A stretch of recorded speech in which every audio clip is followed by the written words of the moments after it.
Sungai Kapuas mengalir tenang, membelah hutan yang tak pernah tidur. Di balik hijaunya pepohonan, Kalimantan menyimpan cerita yang tak kasat mata. Bisik-bisik yang merayap di antara kabut pagi. Cerita tentang minyak dilah, ramuan yang lahir dari kegelapan, yang katanya mampu mengubah cinta menjadi obsesi buta. Di pedalaman Kalimantan, di mana malam datang lebih cepat dan bulan seolah tak sanggup menembus lebatnya dahan, ada sebuah keyakinan kuno. Untuk mendapatkan hati yang paling sulit, kita harus membayar dengan harga yang paling keji. Konon, ramuan itu terbuat dari satu bahan yang paling tabu, lidah mayat. Tak sembarang mayat bisa digunakan. Ia haruslah jasad yang masih hangat di dalam liang lahatnya. Tepat tengah malam, di bawah rembulan yang tertutup awan, seseorang harus masuk ke dalam kuburan. Bau tanah basah dan aroma kematian yang menusuk menjadi saksi bisu dari ritual yang mengerikan ini. Dengan tangan gemetar, ia harus menggigit lidah sang jasad hingga putus. Bukan dengan pisau, bukan dengan benda tajam, tetapi dengan giginya sendiri, seolah-olah mengambil sumpah dengan kematian itu sendiri. Lidah yang terlepas itu kemudian dibawa pergi, jauh dari tempat peristirahatan terakhirnya.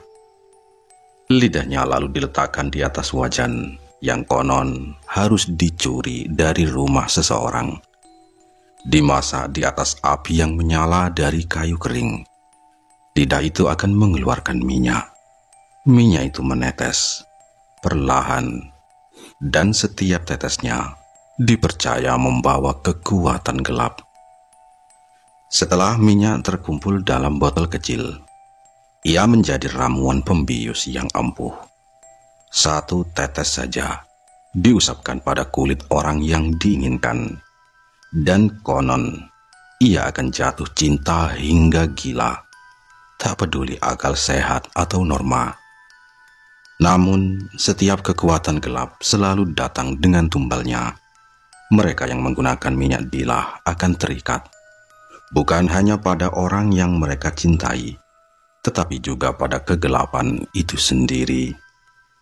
Bisikan-bisikan dari hutan akan terus mengikuti, dan bayang-bayang masa lalu tak akan pernah hilang. Sungguh, minyak dilah bukanlah tentang cinta, melainkan tentang obsesi.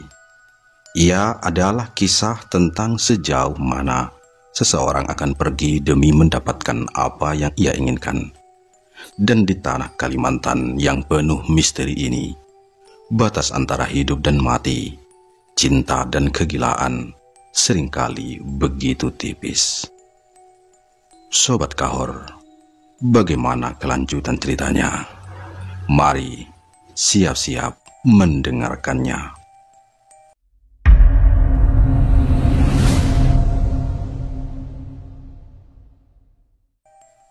Di pedalaman Kalimantan tahun 1980-an, di mana udara masih beraroma tanah basah dan kabut tak pernah benar-benar pergi, hiduplah seorang pemuda bernama Samsudin.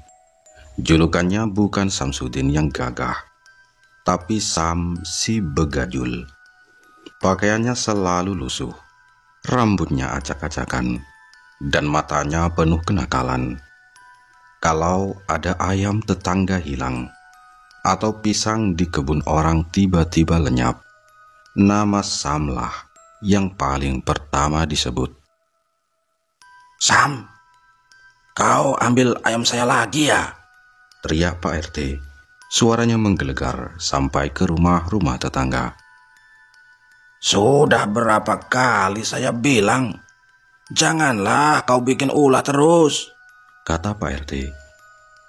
Sam hanya cengengesan, menggaruk kepalanya yang tidak gatal. Aduh Pak RT, ayamnya jalan-jalan sendiri kok.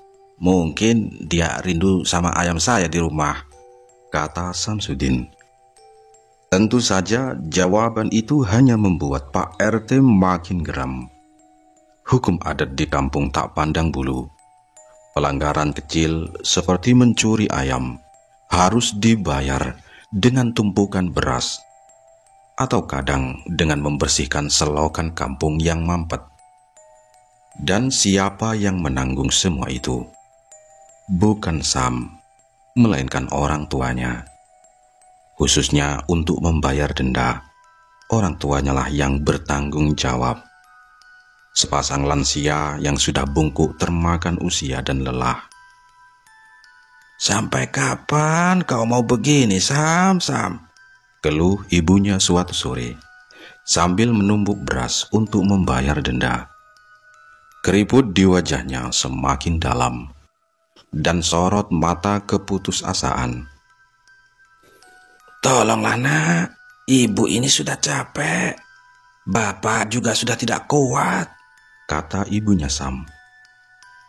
Sam hanya terdiam. Perkataan ibunya selalu menusuk, tapi tak pernah benar-benar sampai ke hatinya. Di pikirannya, hidup hanyalah permainan yang harus dijalani dengan santai. Kenapa harus repot-repot mencari pekerjaan, jika dengan sedikit usaha saja kebutuhan sudah bisa terpenuhi? Namun pandangannya itu goyah ketika matanya bertemu dengan seorang perempuan bernama Hayati. Hayati bukan hanya gadis tercantik di kampung, tetapi juga yang paling pintar dan sopan.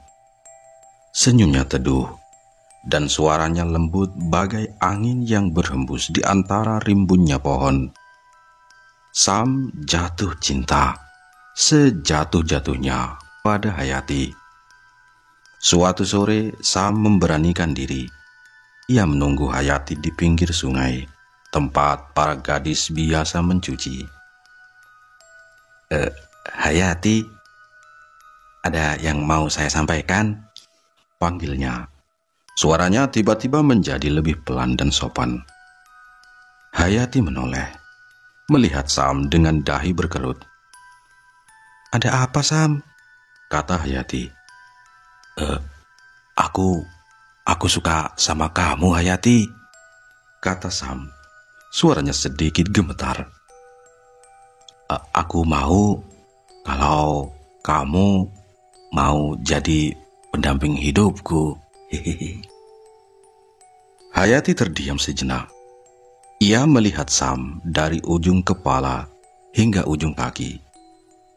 Tatapan matanya menilai, lalu ia tersenyum. Tapi senyum itu terasa dingin. Sam, kamu tahu, aku tidak bisa, kata Hayati. Kenapa, Hayati? Aku janji akan berubah. Aku janji, kata Sam memohon. Berubah? Potong Hayati, tawanya hambar. Sejak kapan kamu berubah, Sam? Kamu mau kasih makan aku apa nanti? Hasil nyolong ayam, kata Hayati. Kata-kata Hayati bagaikan tamparan keras. Aku tidak pernah nyolong, bantah Sam, wajahnya memerah. Semua orang di sini tahu, Sam, kata Hayati, suaranya datar. Kamu tidak punya masa depan. Ayahku selalu bilang, jangan pernah bersama pemuda yang tidak punya mimpi selain makan gratis. Dan itu kamu, Sam, itu kamu, kata Hayati. Hayati pergi, meninggalkan Sam sendirian di tepi sungai. Hati Sam hancur berkeping-keping, bukan karena cintanya ditolak, tetapi karena harga dirinya diinjak-injak. Dendam itu perlahan tumbuh, mengakar dalam hatinya yang terluka.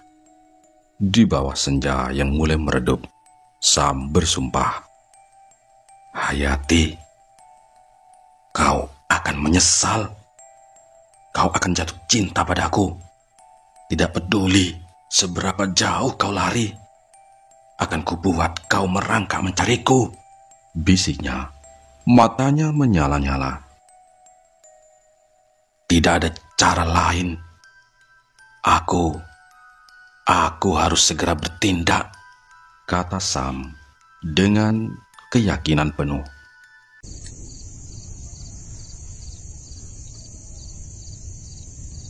Malam itu, di bawah kerlip bintang yang tertutup rimbun daun, Samsudin duduk di sebuah gubuk reot bersama dua kawan karibnya yang bernama Rudi dan si Kuncit.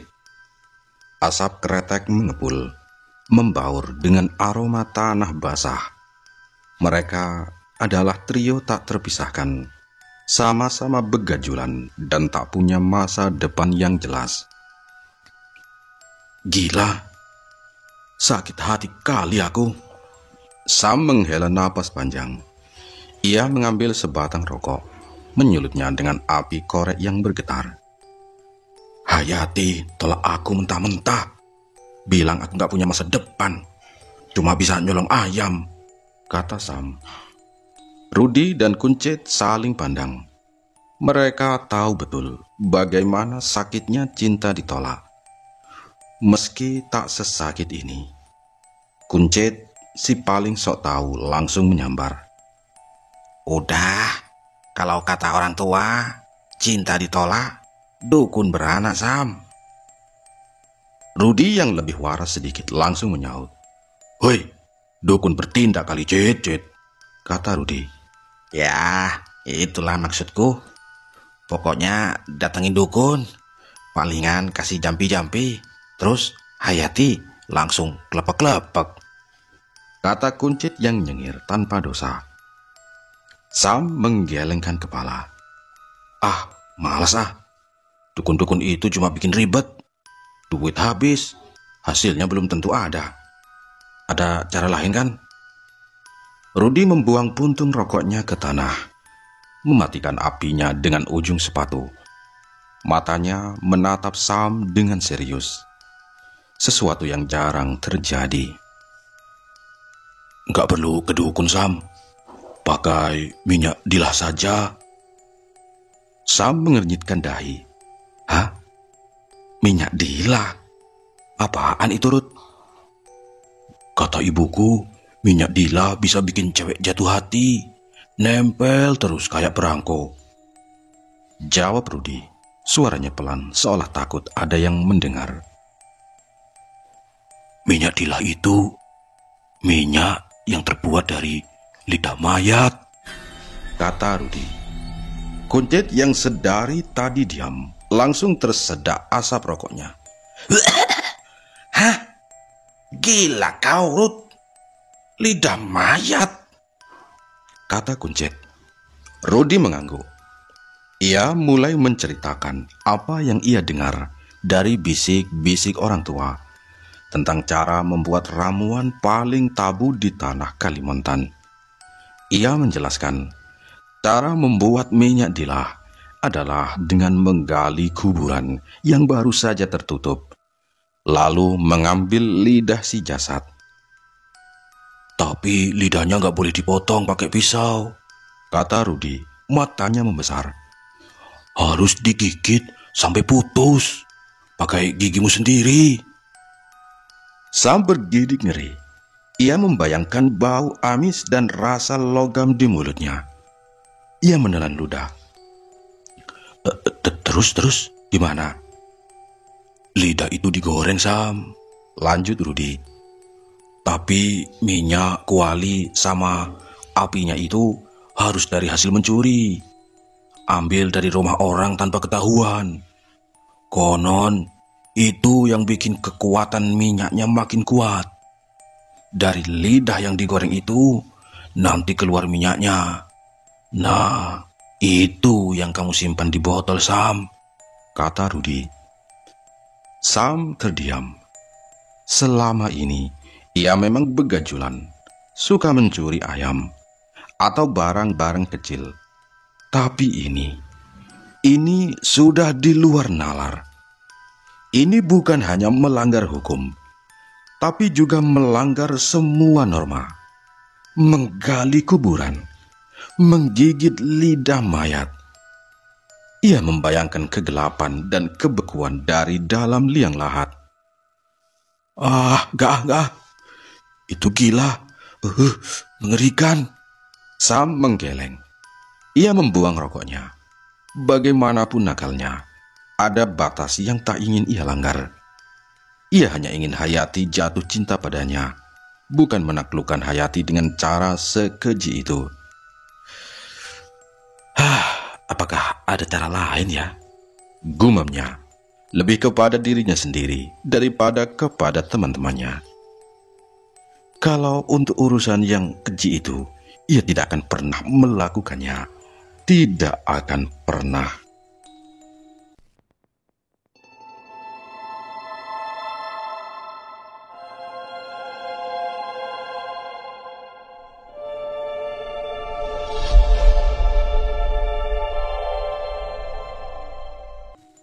Tiga bulan berlalu, kabar pernikahan Hayati menyebar seperti api di musim kemarau. Bukan dengan Samsudin tentu saja, melainkan dengan Romlan, pemuda dari kampung sebelah. Romlan bukan bangsawan, hanya nelayan biasa, tapi tangannya cekatan, kulitnya terbakar matahari, dan matanya memancarkan ketulusan.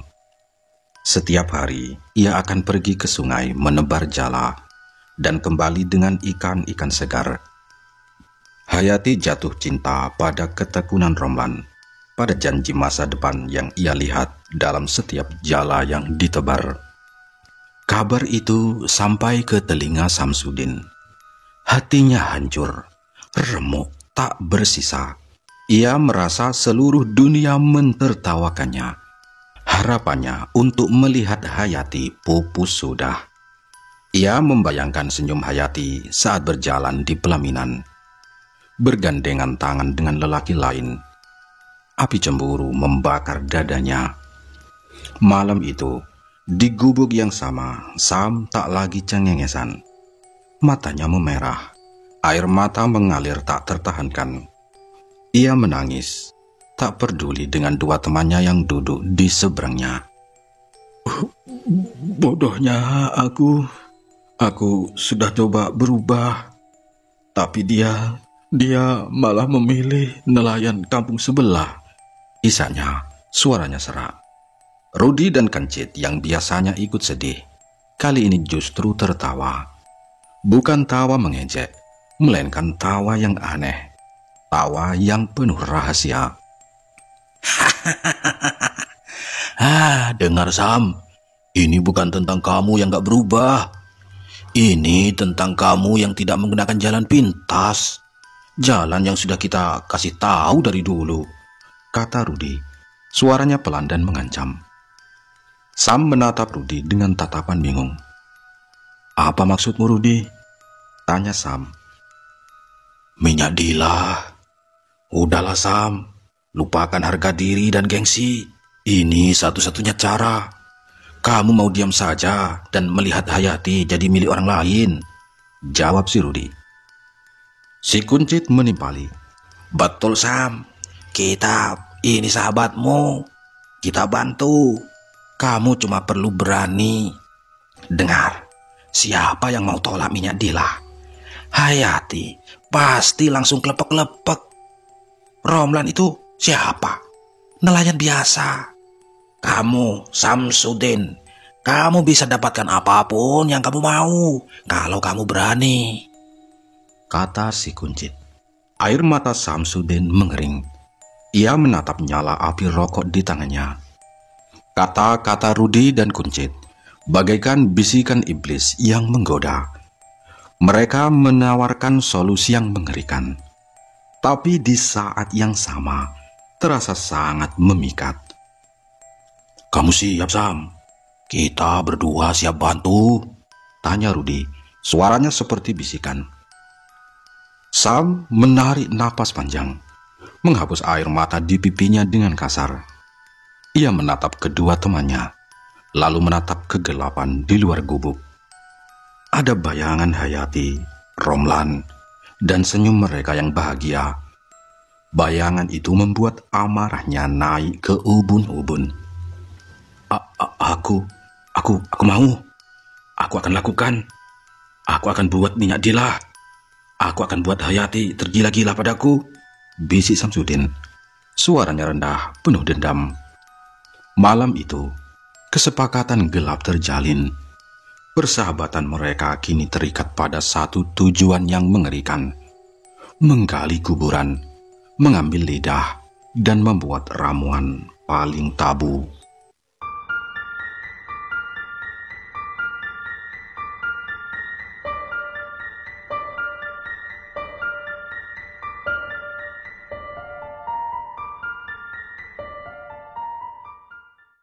Keesokan harinya, jarum jam menunjukkan pukul 12 tengah malam. Udara dingin menusuk tulang, dan kegelapan begitu pekat hingga menelan semua suara. Di ujung kampung, 3 sosok bergerak senyap di antara nisan-nisan yang tak terawat. Mereka adalah Samsudin, Rudi, dan Kuncit, yang kini terikat dalam sebuah perjanjian tak suci. Lampu senter kecil di tangan Rudi hanya mampu menerangi sepetak tanah yang basah. Ini, di sini. Jasadnya masih baru 2 hari, bisik Rudi. Tanpa banyak bicara, Rudi dan Kuncit mulai menggali. Cangkul dan sekop yang mereka curi dari pekarangan rumah Pak Kiai beradu dengan tanah. Suara sek menjadi satu-satunya melodi di malam yang mencekam. Rudi dan Kuncit menggali dengan penuh semangat, seolah mereka sedang mencari harta karun, bukan jasad yang telah terbujur kaku. Sementara itu, Sam berdiri di samping lubang yang menganga. Tubuhnya kaku, dan keringat dingin membasahi dahinya. Ia berusaha mengumpulkan keberanian, tapi bayangan menakutkan tentang apa yang harus ia lakukan membuatnya gemetar. Dikit lagi, Sam, seru Kuncit. Suaranya terengah-engah.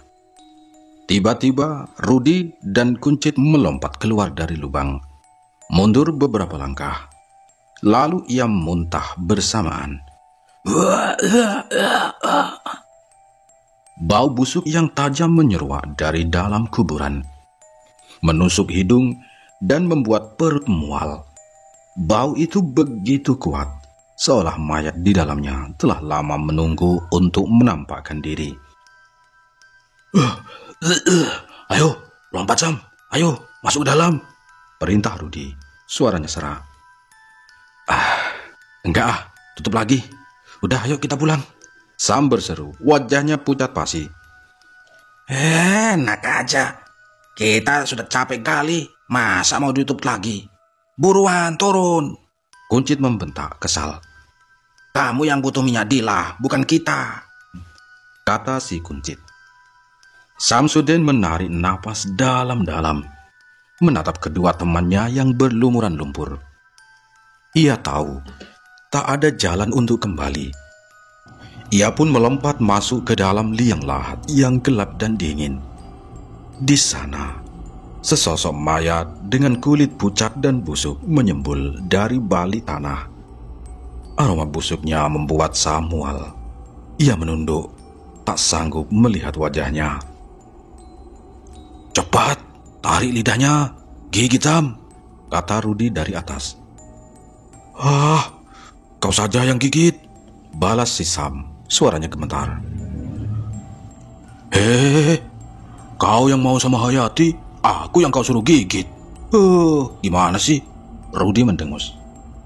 Ayo cepetan Sam, atau kami kubur kau di dalam Sam, ancam si Kuncit. Sam tahu Kuncit tidak main-main. Dengan tangan bergetar, ia meraih lidah mayat itu. Lidah yang sudah berlendir dan mulai membusuk. Sam menjepit hidungnya, mencoba tak mencium aroma menjijikkan itu. Ia mendekatkan mulutnya. Dalam benaknya, ia membayangkan bibir Hayati yang merah ranum. Ciuman pertamanya. Ironisnya, akan ia berikan pada mayat yang menjijikkan ini.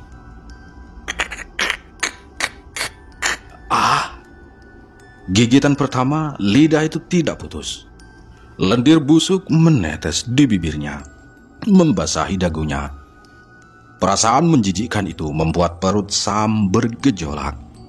Ia mengerahkan seluruh tenaganya untuk gigitan kedua.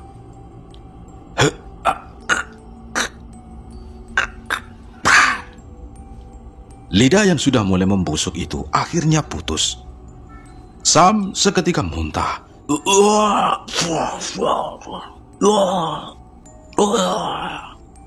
Lidah yang ada di mulutnya bercampur dengan muntahnya. Rasa pahit dan bau busuk menyelimuti seluruh indera perasaannya. Ia terhuyung, nyaris jatuh. Dengan sisa-sisa kekuatannya, ia mengangkat lidah itu, memasukkannya ke dalam plastik yang sudah disiapkan, lalu melompat keluar dari kuburan. Tutup lagi, ayo tutup.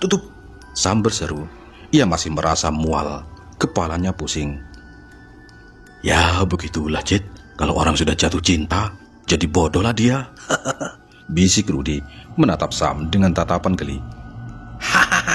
Iya ya. Ada. Kuncit juga tertawa. Kemudian tawa lain terdengar.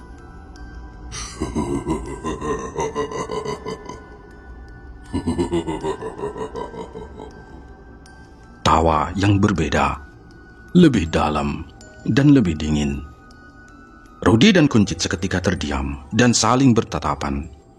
Mata mereka membulat ketakutan. Mereka tidak sendirian. Tawa yang menggema di kegelapan itu menghilang secepat ia datang. Tanpa menunggu, Sam, Rudy, dan Kuncit lari tunggang langgang, meninggalkan kuburan yang baru mereka gali. Mereka kembali ke gubuk reot di pinggir kampung, tempat biasa mereka melepas lelah, sambil menenggak arak yang baunya menyengat. Lampu teplok di tengah ruangan berkedip-kedip, seolah ikut menertawakan ketakutan mereka. Aduh, siapa ya? Siapa yang tertawa tadi ya? Kok sepertinya ada yang ikutan tertawa? Bisik Kuncit. Suaranya masih gemetar. Oh, sudahlah. Mungkin cuma orang gila, sahut Rudy mencoba menenangkan diri. Namun matanya tak bisa menyembunyikan rasa takut. Yang penting kita dapat lidahnya. Jangan sampai sia-sia, kata si Rudy. Sam yang masih pucat mengeluarkan bungkusan plastik dari balik jaketnya. Lidah mayat yang sudah menghitam itu terasa dingin dan menjijikkan di tangannya. Ia meletakkannya di atas meja reot. Sekarang bagaimana? Aku masih kudu muntah, tanyanya. Suaranya nyaris tak terdengar. Rudy dan Kuncit yang memang jagoan dalam urusan mencuri langsung mengambil alih. Urusan kuali, kompor dan minyak hasil curian bukan masalah bagi mereka. Kuncit kemudian dengan cepat kembali dengan sebuah kompor mini yang masih baru. Rudy membawa kuali kecil dan sebotol minyak goreng. Mereka bekerja dalam diam. Wajah mereka serius, fokus pada tugas yang mengerikan ini. Api kompornya juga hasil curian ya? Tanya Sam sambil memperhatikan kompor baru itu. Ya tentu saja Sam. Ini dari rumah Pak RT. Dia kan pelit, makanya jarang pakai kompor gas, jawab Rudy. Suaranya bangga. Mereka menyalakan kompor. Kuali kecil diletakkan di atasnya. Rudy menuangkan sedikit minyak, menunggu sampai minyak panas. Sam hanya bisa menatap. Perutnya kembali bergolak. Cepat, masukkan Sam, masukkan, perintah Rudy. Dengan tangan bergetar, Sam menjatuhkan lidah mayat itu ke dalam kuali. Suara mendesis terdengar saat minyak panas bertemu dengan lendir. Aroma busuk dan aneh tercium. Tak ada yang bicara. Mereka menyaksikan lidah itu bergelembung, lalu perlahan menyusut. Dari lidah yang terbakar itu, cairan berminyak mengalir. Setetes, dua tetes, lalu lebih banyak lagi. Cairan itu berwarna gelap, mirip dengan lendir hitam yang menempel di bibir Sam saat ia menggigit lidah itu. Inilah yang mereka cari. Inilah yang disebut minyak dilah. Sam mengeluarkan botol kecil yang sudah ia siapkan. Botol itu dulunya wadah parfum milik ibunya. Rudy dan Kunjin membantu menampung cairan menjijikkan itu ke dalam botol kecil tersebut. Setetes demi setetes, cairan itu menetes.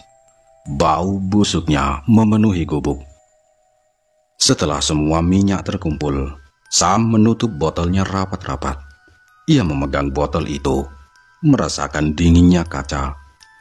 Di dalamnya ada ramuan paling keji yang ia buat. Semua demi Hayati. Pagi menjelang, matahari mulai menyinari sela-sela gubuk, membiaskan debu yang berterbangan. Sam tertidur lelap, kelelahan. Dalam tidurnya, ia tersenyum. Ia tak sabar menunggu sore, menunggu saat ia bisa mengoleskan minyak dilah itu pada Hayati, melihatnya bertekuk lutut dan memohon cintanya. Ia tak sabar melihat senyum bahagia Hayati yang hanya akan ia berikan pada Samsudin, dan melihat romblan si nelayan itu patah hati. Apakah minyak dilah akan berhasil? Atau ada konsekuensi yang tidak terduga dari perbuatan Samsudin? Saksikan kisah selanjutnya di video berikutnya. Bersambung. Sekian dulu. Salam dari Bang Fawa.